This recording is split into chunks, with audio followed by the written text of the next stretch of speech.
Hello guys, from NaToSaphiX. Today we have another video, and this time it is yet another video for Play.gg. Today I'll be giving you my honest opinion about female Counter-Strike. Enjoy. I've been watching a couple of demos from the Impact Season 1, the new women's league in Counter-Strike. This is the grand final between Nigma Galaxy and Furia FE.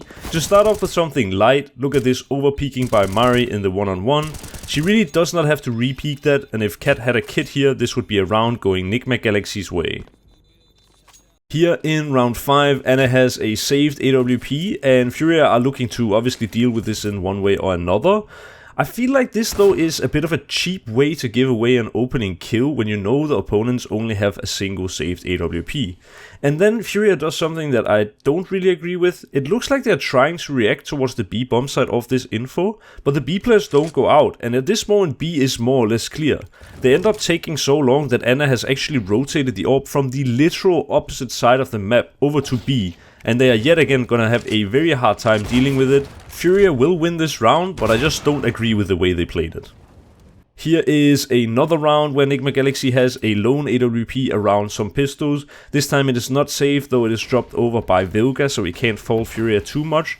But look what they do, they go for a straight up A hit, and they use 3 Molotovs, but they don't really take any space, and this one flashbang slows them down so much that the players that are over on the B bomb side actually make it over to defend the A bomb side as well. Again, I don't agree with this way of playing an anti-force round. They are simply too slow, and all the players that have been on the other side of the map actually rotate over and defend the A bomb side as well.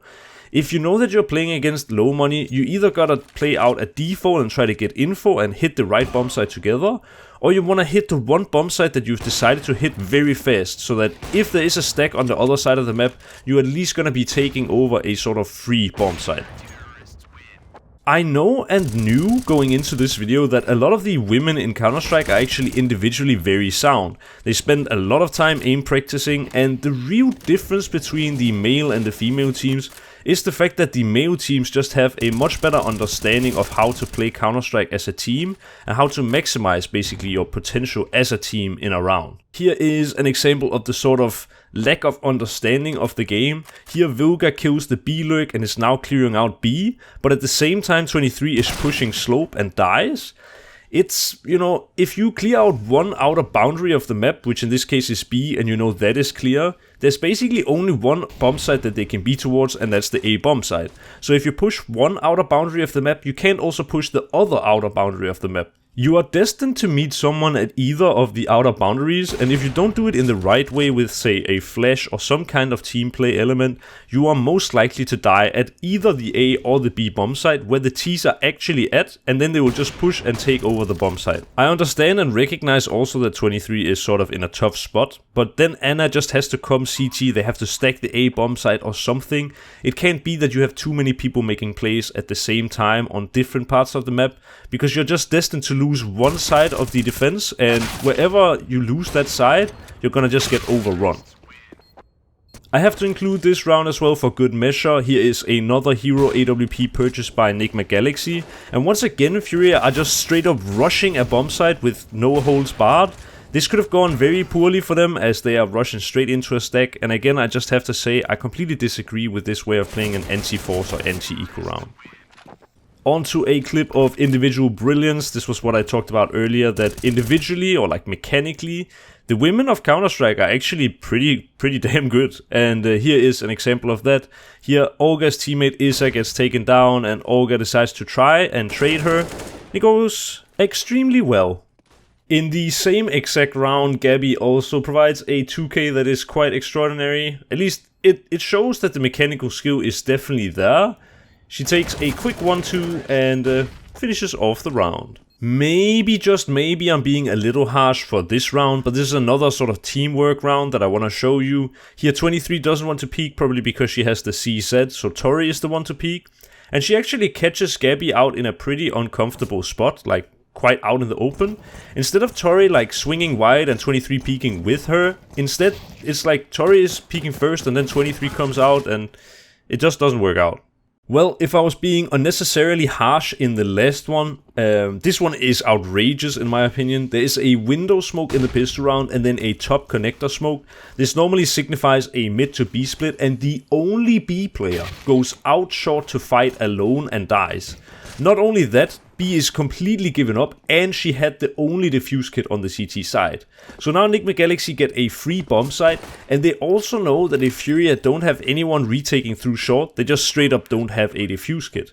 Now, since all Furia players come through kitchen, Enigma Galaxy know that they don't have a defuse kit whatsoever, and even though it doesn't really come into play because they just get completely owned by the T side, this is just a round where the B defender absolutely has to stay alive. And also, if you have the defuse kit, either stay alive basically for the entire round or die in a position where the kit can be easily regained, like the B bomb site. Round 19 is another bad round for the T side. This time it's Enigma Galaxy, and I want you to just try to put yourself in the shoes of Furia here. A super bad mid fake comes in, and Olga with the Molotov behind the boxes knows now that mid is fully clear since no one is turning it off. So what happens next? You get pressured on B, and then like 5 seconds later a B hit comes in, meaning that you're obviously stacked here. Also notice how after Anna flashes these flashes, she goes back to smoke the kitchen window smoke late. I guess it's because cat smoke is there and Anna can't hold the kitchen rotation, but this window smoke is just so late that it has absolutely no use, and I just think this entire round is a really bad call, honestly. It's very telegraphed and it also doesn't work out for them at all. Here is a sort of fresh idea of how to play mid. I'm putting this in a video because I disagree with this way of taking mid, and I'll kind of specify why later. They use 2 T-side smokes here in mid to sort of make sure that they can get out into mid without too much trouble. But Mari playing behind this smoke could have actually had a complete freebie onto 23. While I disagree with this mid take, it is honestly a pretty good call since this is the first time they use it in the match and it's a fake. I will use this round to explain why I don't like this mid take. First of all, you use 2 smokes at the start of the round, but even though you get mid control and this smoke is kind of nice to play one way around, to actually take any sort of meaningful space, you have to definitely use a third, either in the window or in the top con. So while you are definitely doing heavy mid pressure and this kind of could work as a lurk type strategy, it's just investing so much utility on this one thing that it's really hard to hit a bomb site after. Here is another example of why I don't really like this mid tactic. There is actually a gap between the smokes where the connector AWP can see and kill you through it.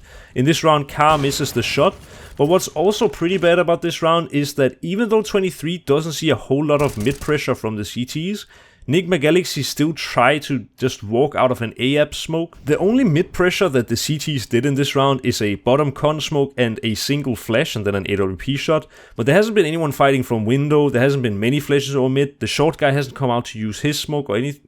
Her smoke. or anything. And it's really 23's job here to make sure that she gives the info that they're not fighting heavy mid and that they can't just walk out on A. If they're not playing heavy mid, they're playing heavy sights, and that's definitely the type of round where you don't want to go out A house through a smoke. An incredibly tense round between Enigma Galaxy and Furia here at 13-15 in the grand final.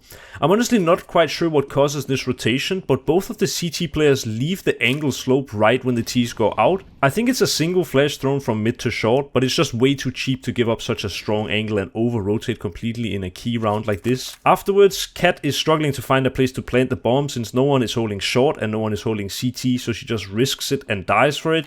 I would honestly wish that both teams would have done better in this round. I thought, now that we had watched a close match, which ended 16-14 in favor of Furia by the way, I thought we'd watch a map where one team is very dominant. This is 16-5 in favor of Enigma Galaxy. I decided to include this round because I disagree with Olga's utility usage here, and I thought this is something you guys could learn something from. In this round, Olga uses an HE, a smoke and a Molotov just to push back the T slightly. It doesn't really have any impact whatsoever, but it cost her $1,200. If you're up against Eco and you know you're gonna win the round anyway, just save your utility for the next round instead. This is the last round I'll be showing you before we move on to the conclusion of this video. There are a lot of mistakes made on Furia's side in this round, like this one where Olga peeks sandbags for no reason in a 5-on-3. In this round, Issa is having a technical issue and it's actually crashed, so it's kind of a 3 versus 3. And Car, after killing 2 people in mid, goes and holds the back of mid in a position that is so far removed from the bomb site she can't ever help. When the smoke comes onto the bomb, Gabby and Mari swing out to try and deny the defuse, and with Car being so far away and Issa being crashed, there's just no saving this round anymore, and it's a very poor loss from Furia. At this point, you're probably all sitting here thinking that now I'm gonna just take a gigantic dump on the female scene, but honestly, I was pretty impressed with what I saw. A lot of what I saw was strategically very sound, and I saw a lot of individual brilliance in some of these rounds as well. From having watched female CS a little bit from year to year, I can easily say that it has improved massively and the girls are getting much closer to the male teams. There is still a huge gap between the two, but if this gap gets narrowed year for year, at some point we might see women competing alongside men in Counter-Strike, and I think we'd be a much stronger scene with it. These demos definitely gave me more hope in the female scene, and I'll be watching more female CS from here on out. It is a long process for sure, but they have come a long way, and the more money gets invested in women's Counter-Strike, the more likely they are to be getting, for example, male coaches that are very experienced and can bring some of these principles over to their scene. The reason that I have not been watching so much female CS is not so much their individual skill level, it's way more the decision making and their sort of inability to work together as a team. But with what I've been seeing in these demos, it is definitely improving, and I'm sure it will continue too. I would say that if you're a Counter-Strike fan, definitely give female CS a chance, go watch a women's Counter-Strike game and get back to me with sort of your feeling from the game. And with that, thank you so much for watching the video.